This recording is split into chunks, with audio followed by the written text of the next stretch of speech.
வணக்கம் teachers, welcome to Krishnanji academy. UG TRB மேக்ஸ்க்கு நம்ம தொடர்ந்து வீடியோஸ் கொடுத்துட்டு வரோம். அந்த வகையில் நம்ம இன்னைக்கு பார்க்க போகிறது ரொம்ப முக்கியமான டாபிக், லெக்ராஞ்சி ஈக்குவேஷன். சரிங்களா? யூனிட் 3ல இருந்து டில பார்க்க போகிறோம். டீச்சர்ஸ் வீடியோ ஸ்கிப் பண்ணாமல் முழுசாக பாருங்க, ஏன்னா ரொம்ப முக்கியமான கான்செப்ட். லெக்ராஞ்சி ஈக்குவேஷனுக்கு ஜென்ரல் ஃபார்ம் தான் ஃபர்ஸ்ட் பாயிண்ட் நம்ம பார்க்க போகிறது. சரிங்களா? ஜென்ரல் ஃபார்ம் என்னன்னா Pp plus Q equal to R. இதுதான் லெக்ராஞ்சிக்கு ஜென்ரல் ஃபார்ம். இந்த PQR அப்படிங்கிறது ஃபங்க்ஷன்ஸ் ஆஃப் XYZ. ஓகேவா? ஃபர்ஸ்ட் பாயிண்ட் கிளியரா? என்னது ஜெனரல் ஃபார்ம் லெக்ராஞ்சிக்கு என்ன வரும்? PP plus QQ equal to R. Next auxiliary equations, இதுதான் செகண்ட் பாயிண்ட். ஆக்சிலரி ஈக்குவேஷன் லெக்ராஞ்சிக்கு என்ன வரும்னா dx by p equal to dy by q equal to dz by r. So இதுதான் இந்த PQRங்கிறது இந்த இருக்கு பாருங்க, இந்த கேபிட்டல் PQR. இதுதான் இங்கே கீழே டினாமினேட்டர்ல கொடுத்துருப்போம். சரிங்களா? dx by dy by dz by இந்த PQR கீழே எழுதிக்கிறோம். ஸோ இந்த ரெண்டு கான்செப்ட் ரொம்ப முக்கியம். அடுத்து மெத்தட் ஆஃப் சொல்யூஷன் நம்ம கொடுத்துருக்கோம், எப்படி நம்ம சொல்யூஷன் கொண்டு வர்றது அப்படின்ட்டு. அதுக்கு முன்னாடி ஜெனரல் சொல்யூஷன் தெரிஞ்சுக்கோங்க. இந்த ஃபார்மேட்ல தான் நம்ம ஜெனரல் சொல்யூஷன் எழுதுவோம். f of u, v equal to 0. இந்த uங்கிறது ஃபர்ஸ்ட் இன்டெகிரல், vங்கிறது செகண்ட் இன்டெகிரல். ஓகேங்களா? இது ஃபர்ஸ்ட் இன்டெகிரல், இது செகண்ட் இன்டெகிரல். அப்ப ரெண்டு இன்டெகிரல் நம்ம கண்டுபிடிச்சிட்டு அதை ரெண்டையும் சேர்த்து ஈக்குவல் டு 0 போட்டோம்னா முடிஞ்சு போச்சு. Okay teachers? அப்போ ஃபர்ஸ்ட் நம்ம ரெண்டு ரேஷியோ எடுத்து சால்வ் பண்ணணும். சால்வ் எனி டூ ரேஷியோஸ் இந்த இருக்கு பாத்தீங்களா? இதுல ஃபர்ஸ்ட் இப்போ இது ரெண்டு எடுத்துக்கலாம், அடுத்து இது ரெண்டு எடுத்துக்கலாம். சரிங்களா? ஸோ இந்த மாதிரி ஏதாவது ரெண்டு எடுத்து சால்வ் பண்ணணும். அதுக்கப்புறம் ரெண்டு இன்டெகிரல் கண்டுபிடிக்கணும். நான் சொன்னேன் இல்லையா, இந்த யூங்கிறது ஒரு இன்டெகிரல், விங்கிறது ஒரு இன்டெகிரல். இந்த ரெண்டு இன்டெகிரல் வேல்யூ கண்டுபிடிக்கணும். அப்புறம் லாஸ்டா ஜெனரல் சொல்யூஷன், அந்த ரெண்டு இன்டெகிரலையும் கம்பைன் பண்ணி எழுதணும், ஈக்குவல் டு 0ன்னு போட்டு எழுதணும். சரிங்களா? இதுதான் மெத்தட் ஆஃப் சொல்யூஷன், சொல்யூஷன் கண்டுபிடிக்கிறதுக்கான மெத்தட். இப்போ இதுல ஒரு சம்மு பார்க்கலாமா? p plus q equal to 0. சரிங்களா? இதுதான் நமக்கான கொஸ்டின், சால்வ் தான் கொடுத்துருப்பாங்க. ஸோ இதுக்கு லெக்ராஞ்சி ஈக்குவேஷன் யூஸ் பண்ணி நம்ம சொல்யூஷன் சொல்ல போறோம். இதுக்கு நான் ஆக்சிலரி ஈக்குவேஷன் ஃபர்ஸ்ட் எழுதியிருக்கேன். ஆக்சிலரி ஈக்குவேஷன் என்னது? dx by p equal to dy by q equal to dz by r. இதுதான் நமக்கான ஆக்சிலரி ஈக்குவேஷன். இதுல இந்த PQR என்ன அப்படின்றத ஃபர்ஸ்ட் நம்ம கண்டுபிடிக்கணும். இங்க பாருங்க, இந்த கொஸ்டின்ல நமக்கு ஜெனரல் ஃபார்ம் என்னது? PP plus QQ equal to R. ஓகேவா? இந்த ஸ்மால் பிக்கு முன்னாடி என்ன இருக்கோ அதுதான் கேபிட்டல் P. இங்க ஸ்மால் பிக்கு முன்னாடி என்ன இருக்கு? 1. எதுவுமே இல்லைன்னா 1 இருக்குன்னு அர்த்தம். அப்ப கேபிட்டல் P யோட வேல்யூ என்னது? 1. அப்புறம் ஸ்மால் கியூக்கு முன்னாடி என்ன இருக்கோ அதுதான் கேபிட்டல் Q. இங்க ஸ்மால் கியூக்கு முன்னாடி என்ன இருக்கு? 1. ஸோ கேபிட்டல் Q ஓட வேல்யூ 1. ஈக்குவல்டுக்கு அப்புறம் வர்றது R. அப்ப இந்த இங்க ஈக்குவல்டுக்கு அப்புறம் வர்றது 0. So capital R equal to 0. ஓகேங்களா? ஸோ இதை கம்பேர் பண்ணி நீங்க ஜெனரல் ஃபார்மையும் கொடுத்துருக்கதையும் கம்பேர் பண்ணி PQR வேல்யூ கண்டுபிடிச்சிருங்க ஃபர்ஸ்ட் ஸ்டெப். ஓகே, இப்போ இதுல சப்ஸ்டியூட் பண்ணுங்க. PQR ஓட வேல்யூ இருக்கு இல்லையா, அதை இதுல சப்ஸ்டியூட் பண்ணிடுவோம். சப்ஸ்டியூட் பண்ணா எனக்கு இங்க கிடைச்சிருச்சு பாருங்க, இந்த ஸ்டெப் கிடைச்சிரும். Pக்கு 1, Qக்கு 1, Rக்கு 0. ஸோ இங்க Pக்கு 1 போட்டுட்டேன், Qக்கு 1 போட்டிருக்கேன், Rக்கு 0 போட்டிருக்கேன். ஓகே டீச்சர்ஸ், சிம்பிள் ஆயிடுச்சா? இப்போ என்ன பண்றேன், மெத்தட் ஆஃப் சொல்யூஷன் பார்த்தோமா? ஃபர்ஸ்ட் ஸ்டெப் ஏதாவது ரெண்டு ரேஷியோ எடுத்து பண்ணணும், இப்படித்தானே? நான் ஃபர்ஸ்ட் இது ரெண்டே எடுத்துக்கிறேன். ஓகேவா? dx by 1 equal to dy by 1 இதை எடுத்துக்கிறேன். இந்த கீழே டினாமினேட்டர் சேமா இருக்கு, அப்ப லீவ் பண்ணிட்டு ஜஸ்ட் மேல இருக்கிறத எடுத்துக்கலாம். dx equal to dy ன்னு எடுத்துக்கலாம். இல்லையா, கிராஸ் மல்டிப்ளை ஞாபகம் வச்சுக்கோங்க. இது ரெண்டையும் மல்டிப்ளை பண்ணா dx, இது ரெண்டையும் மல்டிப்ளை பண்ணா dy.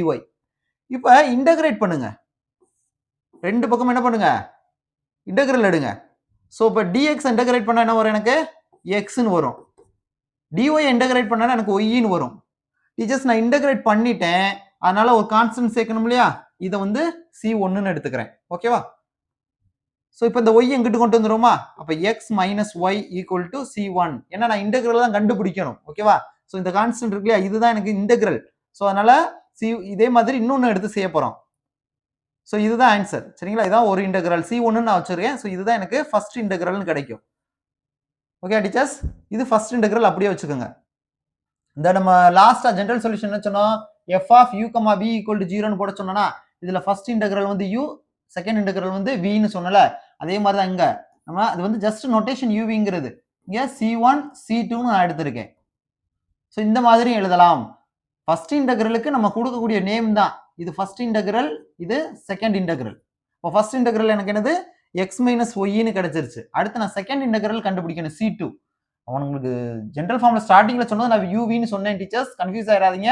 இப்போ C1 C2 இது ஜஸ்ட் நோட்டேஷன், நம்ம என்ன வேணாலும் எடுத்துக்கலாம். ஒவ்வொரு புக்கை பொறுத்த வரைக்கும் ரெஃபரன்ஸ் புக்கை பொறுத்த வரைக்கும் மாறும். ஓகேவா? ஸோ அது அந்த ஆத்தர் என்ன எடுத்திருக்காங்களோ அதை பொறுத்து தான். இப்போ நம்ம அடுத்து C2 கண்டுபிடிக்க போறோம். எனக்கு ஃபர்ஸ்ட் என்ன கிடைச்சிருச்சு, x மைனஸ் ஒய் கிடைச்சிருச்சு. இதா இருக்கு பாருங்க, f of x minus y first integral போட்டுட்டேன். அடுத்து செகண்ட் இன்டெக்ரல் எடுங்க. செகண்ட் இன்டெக்ரலுக்கு நான் இந்த ரேஷியோ எடுத்துக்கிறேன். dy by 1 equal to dz by 0ன்னு எடுத்துக்கிறேன். மல்டிப்ளை பண்ணிருமா, இது ரெண்டையும் மல்டிப்ளை பண்ணா 0ன்னு வந்துருமா, இது ரெண்டையும் மல்டிப்ளை பண்ணா dz இப்போ dz equal to 0ன்னு வந்துருது. இப்போ ரெண்டு சைடு இன்டெகிரேட் போடுங்க. இன்டெகிரேட் பண்ணா dz பண்ணா z. ஸோ இதை பண்றப்ப 0 போட்டா. ஸோ அப்புறம் என்ன பண்ணணும், இன்டெகிரேட் பண்ணணும், கான்ஸ்டன்ட் சேர்க்கணுமா, cன்னு சேர்ப்போம். ஸோ இங்க எனக்கு இதுதான் இன்டெகிரல். இப்போ C2 ஈக்குவல் டு என்னன்னு கிடைக்குது, எனக்கு zன்னு கிடைக்குது. ஸோ இப்போ நம்ம ஜென்ரல் சொல்யூஷன் சொல்லிடலாம். f ஆஃப் C1 நம்ம என்ன கண்டுபிடிச்சோம், x மைனஸ் ஒய்ன்னு கண்டுபிடிச்சோமா, x மைனஸ் ஒய். இப்போ C2க்கு என்ன கிடைச்சிருக்கு, zன்னு கிடைச்சிருக்கு. சரிங்களா? அப்ப f of C1, C2 equal to 0. இதுதான் ஜென்ரல் சொல்யூஷன். ஓகே டீச்சர்ஸ், திரும்ப ரீகால் பண்ற ஞாபகம் வச்சுக்கோங்க. ஃபர்ஸ்ட் நம்ம கொடுத்துருக்க கொஸ்டினை பாருங்க. இத PP plus QQ equal to R இதோட கம்பேர் பண்ணுங்க. இது ரெண்டையும் கம்பேர் பண்ணுங்க. கம்பேர் பண்ணிட்டு PQR இந்த வேல்யூவை எடுங்க. இங்க Pக்கு 1, Qக்கு 1, Rக்கு 0ன்னு இருக்கு.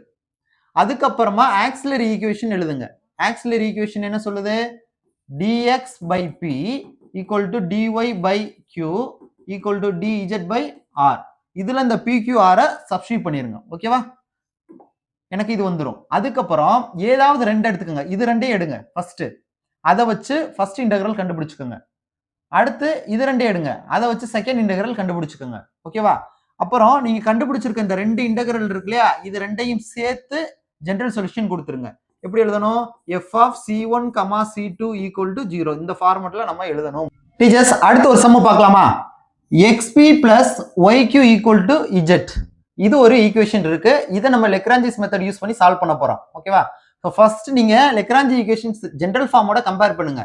pp plus qq equal to r. இதையும் கம்பேர் பண்ணுங்க. கம்பேர் பண்ணி PQR வேல்யூ என்னன்னு கண்டுபிடிங்க.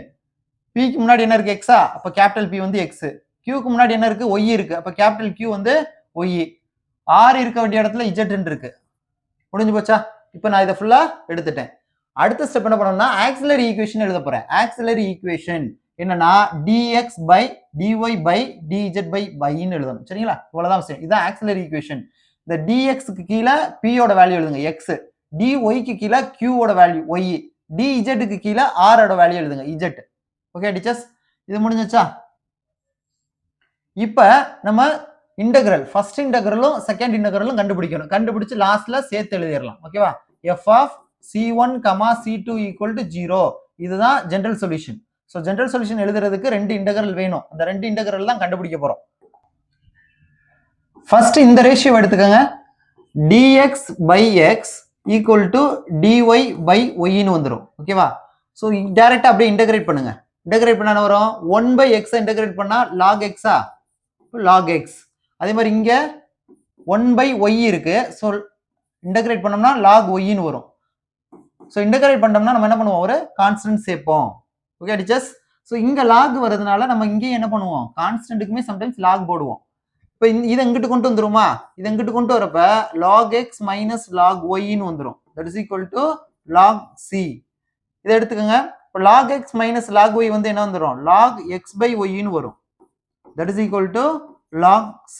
இப்போ log ரிமூவ் பண்ணிட்டோம்னா x by y equal to constant வந்துடும். ஸோ இதுதான் ஃபர்ஸ்ட் இன்டெகிரல். அப்போ C1 ஈக்குவல் டு என்ன வந்துடும், x by y-ன்னு கிடைக்கும். ஓகேவா? அதே மாதிரி அடுத்தது இப்போ ஃபர்ஸ்டையும் லாஸ்டையும் எடுங்க. இல்லையா, இது ரெண்டையும் கூட எடுக்கலாம். இந்த ஆன்சர் வந்து வேரி ஆகும் டீச்சர்ஸ். நமக்கு ஆப்ஷன்ல என்ன கொடுத்துருக்காங்களோ அதுக்கேற்ற மாதிரி தான் நம்ம டிஏ பொறுத்த வரைக்கும் சொல்யூஷன் கொடுக்க முடியும். ஆப்ஷனை வச்சு தான். ஸோ நான் இங்க இது ரெண்டையும் எடுத்திருக்கேன். இது ரெண்டையும் எடுத்துட்டோம்னா dx by x equal to dz by z. டைரக்டா இன்டெகிரேட் பண்ணிருங்க. இதை பண்ணோம்னா என்ன வந்துடும், 1 by x. இப்போ log x ன்னு வந்துடும். தட் இஸ் ஈக்குவல் இதை பண்ணோம்னா log z ன்னு வரும். Plus log c.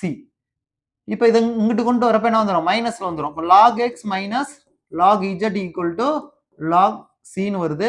ஸோ இது மைனஸ் ப்ராப்பர்ட்டி இருக்குல்ல, log x மைனஸ் log zனா log x பை z ன்னு வந்துடும். That is equal to log c. இப்போ log ரிமூவ் பண்ணிட்டோம்னா x by z equal to c2. இதுதான் வந்து செகண்ட் இன்டெக்ரல். சரிங்களா, இது c தான், இது வந்து கான்ஸ்டன்ட். சரிங்களா, ஸோ அதான் நம்ம எடுத்திருக்கோம். That is equal to x by z வருது. செகண்ட் இன்டெக்ரல் என்ன வருது, x பை z ன்னு வருது.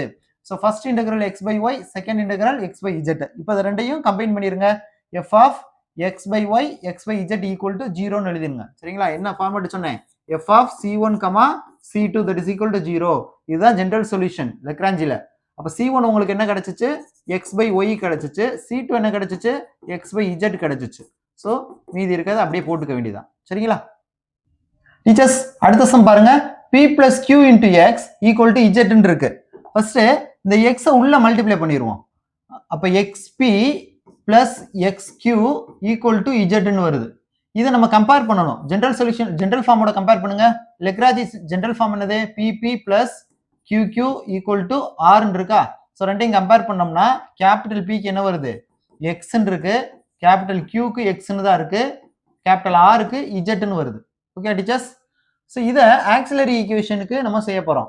ஆக்சிலரி ஈக்குவேஷன் என்னது, dx equal to dy equal to dz. இங்க கீழே என்ன வரும், p q r வந்துருமா. இதுல சப்ஸ்டிட்யூட் பண்ணிடலாமா. இப்போ dx பை p என்னது, x, that is equal to dy by q வந்து x தான் கிடைக்குது. இப்போ dz பை r z ன்னு கிடைக்குது. ஓகே டீச்சர்ஸ், ஸோ இவ்வளவுதான். இதை உள்ள மல்டிப்ளை பண்ணிட்டு அதுக்கப்புறமா லெக்ராஞ்சி ஜெனரல் ஃபார்மோட கம்பேர் பண்ணி PQR ஓட வேல்யூ கண்டுபிடிங்க. கண்டுபிடிச்சிட்டு அதுக்கப்புறமா லெக்ராஞ்சி ஈக்குவேஷன்ல சப்ஸ்டிட்யூட் பண்ணுங்க. இப்போ ரெண்டு ரேஷியோ எடுக்கணும். இதைத்தான் நான் இங்கே எழுதியிருக்கோம் பாருங்க. இதுல ஃபர்ஸ்ட் நான் இந்த ரெண்டு ரேஷியோ எடுத்துக்கிறேன். ஓகேவா, இப்போ dx பை x இருக்கு, அதே மாதிரி இங்கிட்டு dy பை x இருக்கு. டீச்சர்ஸ் கவனமா இருங்க. இப்போ டினாமினேட்டர் ரெண்டுமே சேமா இருக்கு, அதனால நான் என்ன பண்ணிடலாம், dx ஈக்குவல் டு dyன்னு எடுத்துக்கலாமா, டைரக்டா எடுக்கலாம்ல. ஏன்னா டினாமினேட்டர் சேமா இருக்கனால. சப்போஸ் கிராஸ் மல்டிப்ளை பண்ணி பாருங்க, இதை இங்கே மல்டிப்ளை பண்ணி இங்கே மல்டிப்ளை பண்ணீங்கனாலும் ரெண்டும் x x ஆயிரும், ரிமூவ் ஆயிரும். So dx equal to dy தான் வரும். ஓகேவா, சாதாரண சிம்பிளிஃபிகேஷன் தான். இப்போ டைரக்டா இன்டகிரேட் பண்ணிருங்க. இப்போ dx பண்ணோம்னா என்ன வரும், எனக்கு xன்னு வந்துடும். That is equal to dy பண்ணோம்னா yன்னு வரும். ஸோ இதை பண்றப்ப என்ன பண்ணணும், எனக்கு ஒரு கான்ஸ்டன்ட் சேர்க்கணும். அப்போ ஏன்னா இன்டகிரேட் பண்றோம்ல, அப்போ கான்ஸ்டன்ட் சேர்க்கணும். y எங்கிட்டு கொண்டு வந்துருங்க, x minus y equal to c1 கிடைக்கும். இப்போ ஃபர்ஸ்ட் இன்டகிரல் எனக்கு என்ன கிடைக்குது, x மைனஸ் ஒய்ன்னு கிடைக்குது. ஓகே டீச்சர்ஸ், இதா இருக்கு பாருங்க. ஃபர்ஸ்ட் இன்டகிரல் எனக்கு என்ன கிடைச்சிருக்கு, x மைனஸ் ஒய் இங்க இருக்கு, c1 equal to x minus ஒய்ன்னு கிடைக்குது. அடுத்து இது ரெண்டையும் எடுங்க. ஃபர்ஸ்ட் நான் இது ரெண்டையும் எடுத்தேன், இப்போ இது ரெண்டையும் நான் எடுத்துக்கிறேன். என்ன வரும், dx by x that is equal to dz by zன்னு வருதா. இன்டகிரேட் பண்ணலாமா, அப்படியே டைரக்டா இன்டகிரல் போடுங்க. இப்போ dx பை x என்ன வரும், 1 பை xனா log x. இப்போ log x இன்டகிரேட் பண்ணா இதை log xன்னு வரும். தட் இஸ் ஈக்குவல் டு இதை இன்டகிரேட் பண்ணோம்னா log zன்னு வரும். இன்டகிரேட் பண்ணிட்டோம், ஸோ என்ன வரணும், log c2. ஏற்கனவே ஒன்று பண்ணிட்டோம், அதனால இது என்னது c2ன்னு எடுத்துக்கோங்க. ஓகேவா, இது செகண்ட் தானே, செகண்ட் ரேஷியோல எடுக்கிறனால இங்க வரக்கூடிய கான்ஸ்டன்ட் c2ன்னு எடுத்துக்கிறேன். டீச்சர்ஸ், இப்போ இதை எடுத்துக்கோங்க, இதை எங்கிட்டு கொண்டு வாங்க. இப்போ log ப்ராப்பர்ட்டி பார்த்தோம்னா log x மைனஸ் log zன்னு வரும். That is equal to log c2. இப்போ log property log a minus log b என்ன எழுதுவோம், log a பை b ன்னு எழுதுவோமா. ஸோ அதுபடி இதை எழுதணும்னா log x பை zன்னு கிடைக்கும். That is equal to log c2. ரெண்டு பக்கம் log இருக்கு, ரிமூவ் பண்ணிருங்க. அப்ப x by z equal to c2ன்னு கிடைக்குது. ஸோ செகண்ட் இன்டெகிரல் நமக்கு என்ன வருது, x பை zன்னு வருது. ஓகேவா, ஸோ அதான் இங்கே கொடுத்துருக்கோம், c2 equal to x by z. So last அப்ப நம்ம ஜெனரல் சொல்யூஷன் சொல்லிடலாம். ஜெனரல் சொல்யூஷன் எப்படி எழுதுங்க, f of c1, c2 that is equal to 0. இப்போ c1 என்ன கிடைச்சிச்சு, x மைனஸ் ஒய் போட்டலாமா. c2 என்ன கிடைச்சிருக்கு, x பை z. ஸோ இங்கே எழுதிட வேண்டியதான். ஓகே டீச்சர்ஸ், டீச்சர்ஸ் லெக்ராஞ்சி ஈக்குவேஷன்னா இவ்வளவுதான். நல்லா ஞாபகம் வச்சுக்கோங்க. லெக்ராஞ்சி ஈக்குவேஷன் சால்வ் பண்ணணும் அப்படின்னா 3 ஸ்டெப்பா ஞாபகம் வச்சுக்கோங்க. First general form pp qq equal to r. இந்த ஜெனரல் ஃபார்மோட கம்பேர் பண்ணி p q r ஓட வேல்யூ எடுத்துக்கோங்க. இது ஃபர்ஸ்ட் ஸ்டெப். அடுத்து ரெண்டாவது ஸ்டெப் என்னன்னா ஆக்சிலரி ஈக்குவேஷன்ல இந்த pqr சப்ஸ்டிட்யூட் பண்ணணும். சரிங்களா, அடுத்து மூணாவது ஸ்டெப் c1 c2ன்ற ரெண்டு இன்டெகிரல் கண்டுபிடிக்கணும். c1 c2 இல்லைன்னா uv அப்படின்னு அந்த இன்டெகிரலுக்கு நம்ம வைக்கிறதா நேம். சரிங்களா, ஜஸ்ட் நோட்டேஷன் அவ்வளவுதான். ஸோ இந்த ரெண்டு இன்டெகிரல் கண்டுபிடிச்சிட்டு அதை ஜென்ரல் சொல்யூஷன்ல நம்ம என்ன பண்ணணும், சப்ஸ்டியூட் பண்ணணும். ஓகேங்களா? யூவின்னு எடுத்தீங்கன்னா f of u comma v equal to 0, C1 C2ன்னு எடுத்துட்டோம்னா f of C1 comma C2 equal to 0. இதுதான் general solution. General form Lagrange ஈக்குவேஷனுக்கு அப்படின்னா PP plus QQ equal to R. இது ஜென்ரல் ஃபார்ம், இது ஜென்ரல் சொல்யூஷன். சரிங்களா? ரெண்டுக்கும் வித்தியாசம் இருக்கு. அப்புறம் இது வந்து auxiliary equation, dx by p dy by q equal to dz by r. இது auxiliary equation. So general form இது, இது ஜென்ரல் சொல்யூஷன், இது ஆக்சிலரி ஈக்குவேஷன். இந்த மூணு தான் மெயினா நீங்க தெரிஞ்சுக்க வேண்டியது.